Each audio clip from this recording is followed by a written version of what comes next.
So can you share Okay. any strategies for overcoming performance anxiety or nervousness before the competition? Absolutely. Good, yay. Right. So back to the goals thing, set a goal that is not outcome based for you, for you. You can't control the dog. As much as we like to think we can, we can't. We can't crawl into their head and tell them what to focus on and what to think about and how to feel. We can only control how we react. And so I can set goals that react or anticipate, and I can measure whether or not I did the thing I said I was going to do. And I would recommend strongly that you write them down. I actually do have cue cards. I've I have seen them. cue cards in my bag that say what I need to do for my dog before each run. Wow. And they're little reminders to me, and they're not run fast. They're not say all the right words. Those are not the goals that I have written down. One of my goals that I have in my cue card bag is to give clear information. Mm, Stay focused on my job, mm, very right? good. And then the other thing you can do is to write down phrases for yourself. I know it seems silly to have those. I have them. I have them now. It took me a They long time work. to. Oh, they do. And so I have a list of phrases to remind myself, um, and keep me in a mindset that works. And having just one, maybe that one isn't going to work for you that day. So having 10 or 20 different phrases to look at to remind you how to keep your focus in a spot that is useful and productive for you. And then maybe one of them will work on that day and it'll help to calm you down and refocus your energy. So that's definitely a huge strategy. It you might feel more competent. I don't know you can guarantee that you'll feel confident, but you can definitely feel like you have a grip on what is necessary Right. in this moment with this run. All right. But the really critical thing is not to trick yourself. I'm not going to write a phrase. I might write a phrase that says, the connection to my dog is the most important thing. That might be something that'll help me remind myself to just take a breath, and I can connect with my dog, eye contact, my attention, my where my attention is focused. I can do that whether we run the course well or not. And Right. so I can come out of the ring saying, I maintained that connection the entire run. Did I get a ribbon? Maybe not. But I feel like I met my goal. My goal was to stay Right. connected to her. If I did my job, I can usually come out of the ring feeling pretty darn good about that. The dog's got to just do their job. Right. That's a big one. You've got to leave them to do their job, and hopefully you've taught them how to do their job really well. You'll find out pretty quickly. But the Yeah. only job you can control is yours. Right. So yeah, not tricking yourself. Like I could trick myself and say, if I'm just happy, just be happy. Maybe that's my phrase. I don't feel happy. Reading a phrase that says be happy No. isn't going to make me feel happy because I don't believe it. Right. Right. Yeah. And so writing down things that I don't believe is not going to work. I have to Right. find things that I can remind myself of that I believe. Right down deep in my core, because Right. my brain won't be fooled. Right. No, it's true. The subconscious, no, can't be tricked. Absolutely. Getting super organized is another one. If you're heading to an event, packing ahead of time, having the schedule ready to go, having all your food and whatnot prepared. I think I'm going to chat about that maybe a little bit later. But not leaving anything to the last minute. The more organized you are, the calmer you'll feel. So that's an amazing strategy. It took a long time to start packing the car the night before. And I used to live in an apartment, so packing the car involved putting everything onto a dolly, taking it into the elevator, going down into the parking garage, walking across the parking garage, loading the car, going back upstairs to get the second load. It was a lot, which is why I avoided doing it. And then we'd end up frantic and late, Right. and we'd be missing things. Oh Right. no, I didn't bring water. Where's the leash? I didn't bring treats. I don't have any food. A lot of these places aren't near food. If you don't Right. have food, then there is no food. Right. So it's okay, I'll just be hungry all day. That's not good for your mindset. It's not good for For your ability to performance. think. Yeah. I would recommend if you go to a site, if you're going especially to a new site, that you don't bring your dog out of the car right away. You leave them in the car, you get out, get the lay of the land, figure out where everything is, what you need to do, choose your location if you're going to park your car, or choose where you're going to set up your crates, and do that all ahead of time so that you're not trying to manage yourself and your dog in an unfamiliar space. We did a seminar on this one, having a little toolbox. So like you said with the sit, having a little toolbox of behaviors or tricks or cues or any kind of pattern with your dog that that your dog knows really well, and they have to love it. So you have to build it up and train it somewhere else, in your house, in your yard, in public somewhere, but not at the competition site, that they could do no matter what. So that is really important. And you probably know what your dog's triggers are. Maybe it's cars, maybe it's other dogs running. My Aussie is very sensitive to other dogs that bark frantically, and she gets very high. So I have a series of behaviors. I have go-tos for when she gets upset about barking. Here's what I'm going to do. So I don't get upset that she's barking because I know what to do. Right. And I'm not stuck. When my Havanese is not interested in running at all, I have a procedure for that. I've got a process for all of these things. I've got little tricks and tips, and sometimes it's literally dog tricks to get them refocused on me. Yeah. And put them into a familiar space. So that can make a huge difference, because you should already know what kinds of things might set your dog off. You might not know all of them because things might be new, but I bet you know many of them. And you could be prepared to deal with that instead of being surprised that it happened. Right. Let's just assume that it will happen instead of precisely. Yeah. Assume it will. And then Yeah. it's not a surprise. Yeah. And you game plan. Even during a run, if you know that your dog gets distracted. My first dog used to stand at the top of the A-frame and look around. That was one of her things. One of many things that she did that drove me crazy. But after a while, I kind of knew it was going to happen, and it didn't really bother me as much. Right. In the middle of a competition run, I didn't have a lot of strategies for that one. I would know a little bit better what to do with it now. I'd be training it a little bit better. But you know, if you come to expect it, then you won't necessarily be as upset about it or surprised. Right. Totally. I totally agree. Another great one, because stress happens, is actually to move your body. Don't go back to your car. Maybe if you need to have a good cry, go back to your car. Have a good cry. That's okay. It happens. Happens. I would say it happens. It happens to more people than you think. Right. But move your body. Your stress needs an exit.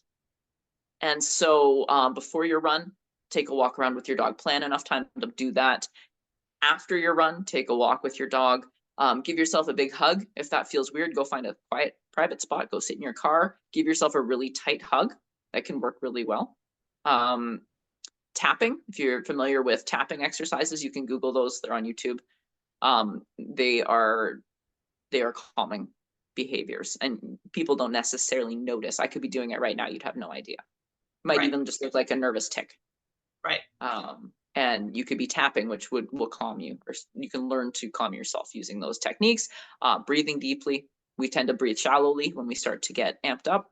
So taking the time to breathe deeply. This all sounds kind of, I think I would have kind of dismissed a lot of this early on, but so, it can really make it. Interrupt. Yeah. So I was watching a TED Talk not long ago, and it was a gal who was a psychologist. So that means she studies psychology. I think that's how it goes. I always get them psychiatrists. They actually do one-on-one with clients. I think psychologist studies the science behind psychology. And she was being asked about how to calm oneself. And she said, I finally made it to the breathing train. She said 10 years ago, when everyone talked about deep breathing, she says, like, no, it's too hocus pocus.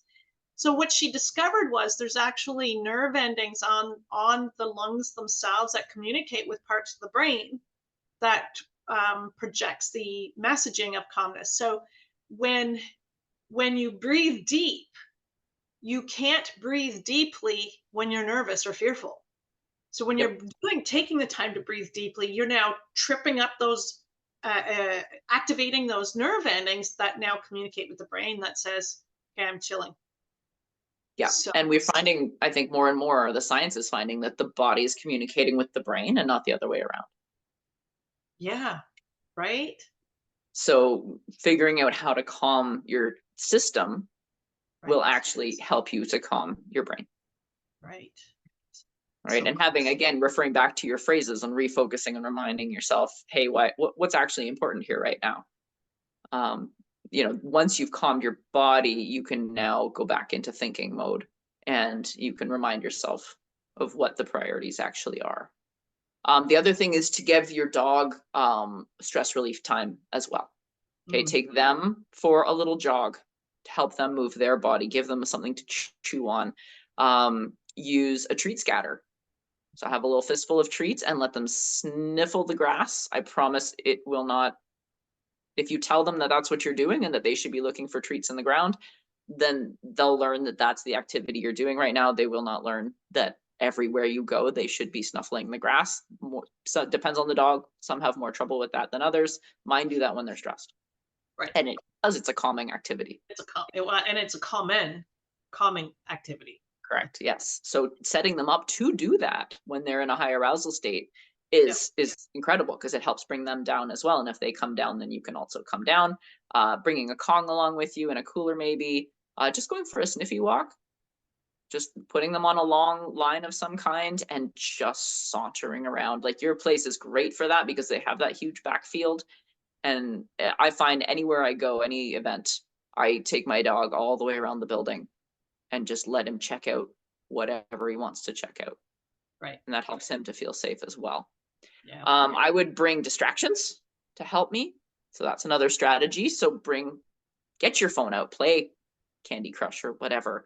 Do a crossword puzzle, watch non-related videos, read a book, do something where you're not fixating on the events that are happening around you.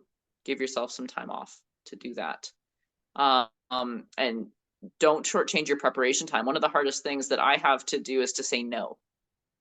And so when they're screaming for volunteers, and I help organize the events at Paus-n-Train, so we really do need volunteers a lot of the time. It's really critical.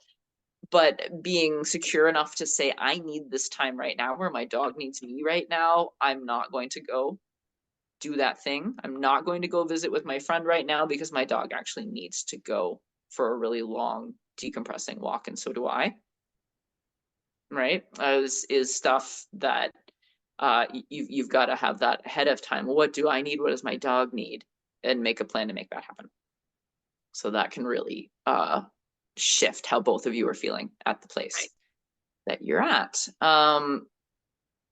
Then another thing you could do is checking the running order. Most dog sports have a running order posted, and make sure that you know when you're going and give yourself enough time to get ready to go. Nobody wants to be grabbing a leash, grabbing a dog out of a crate who's half asleep, hopefully, and charging to the ring and then 1, 2, 3, go. That's not fair to anybody, and you're not setting yourself up for success. Have I done it before? Yeah. Oh, yes. Too many times, right? Many times. Yep. So that's how I know. Right. Yeah, and another thing you can work on is visualizing, especially for agility. You might be looking at 20 different moves you need to make between the beginning and the end, and that does not count getting into the ring and coming out of the ring. So maybe 30 different moves that you need to make altogether, and there's waiting time too. You should be visualizing the whole process without your dog. You might see people walking in circles beside the ring, not in the ring, but beside the ring, actually going through their head and running the run. Your brain doesn't know the difference between actually running it and visualizing. So I can walk that course as many times as I want to in my head. But once you feel like you finally got it down, stop. Go get your book, take your dog on a sniffy walk, and stop visualizing, stop obsessing over it. Before you run, because you've given yourself enough time, you can go through it once or twice more in your head. Give your dog something to focus on. Maybe you've given them a treat scatter. Don't do that near the ring. That's not fair to the other dogs. But give them a treat scatter so that they're not wondering what you're up to, and you're doing your visualization before you go in again. So you're just reminding yourself. Lots of lists. I've got lists in my phone for things I need to pack so that I don't have to remember. Having, again, the running order and the schedule for the day printed out so that I don't need to ask anybody. I don't need to keep going. I do tend to pace. I go back and forth from the admin tent or the admin table 100 times in a day. But if I have it on my phone, I don't need to keep doing that. I can check and then put it away and stop worrying about it. Other things, let's see. Pack at least the night before. If you can do it sooner than that, even better. And pack yourself good food, filling food, healthy food. I find I can't handle anything heavy. Even a sandwich is maybe a little bit too much, especially on a hot day. So I usually pack lots of vegetables if I can.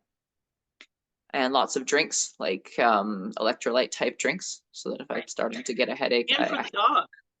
And for the dog, correct. Yeah, yes. It's hot. It's a good idea to have electrolytes in their water so that they can stay hydrated. Yeah.